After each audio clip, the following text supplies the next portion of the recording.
تسأل من أين أتى الإشمام في قوله تعالى في تأمنا، مع العلم أن الإشمام لا يكون إلا في الضم. نعم، الإشمام لا يكون إلا في الضم يا أختي. تأمنا يا أختي الكريمة، أخت يسرى شريف من نابلس، أصلها تأمنون.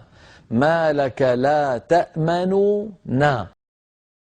تأمن فعل مضارع مرفوع وعلامة رفعه الضمة، ولا أما لا التي قبله ليست ناهية. الذي يجزم الفعل المضارع هو لا الناهية، هذه ليست ناهية، هي نافية تنفي أن أباهم يأمنهم على أخيهم.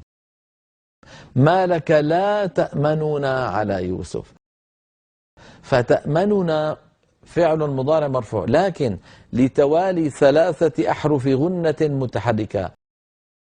ما نونا، ما نونا، جربي هكذا. ما لك لا تأمنون، فيها ثقل، لذلك وردت لنا هذه الكلمة يعني مسهلة بإحدى طريقتين. الطريقة الأولى أن نسكن النون من الفعل المضارع المرفوع، فبدل من أن يكون تأمن يصبح تأمن، وبعد أن يسكن تدغم نونه في النون التي بعده وهي نون نا، فيصير النطق تأمن.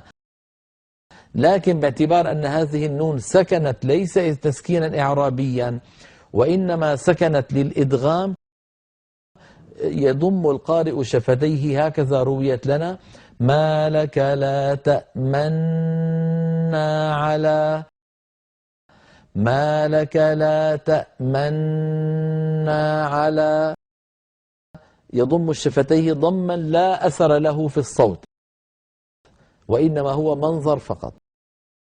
هذا هو الإشمام، ومن هنا جاء. الأسلوب الثاني في نطق هذه الكلمة وهو الروم أو يسميه العلماء الاختلاس، لأنه خفض الصوت في سرعة. نخفض صوتنا عند النون التي هي نون الإعراب تأمن، فيصير النطق هكذا: ما لك لا تأمننا على يوسف، يعني نخطف الحرف خطفا ونسرع عنده مع خفض لصوته قليلا. ما لك لا تأمننا على يوسف، هذا الاختلاس أو الروم. والطريقة الأخرى أختي الكريمة هي الإشمام. هل عرفتي من أين جاءت الضمة في الإشمام؟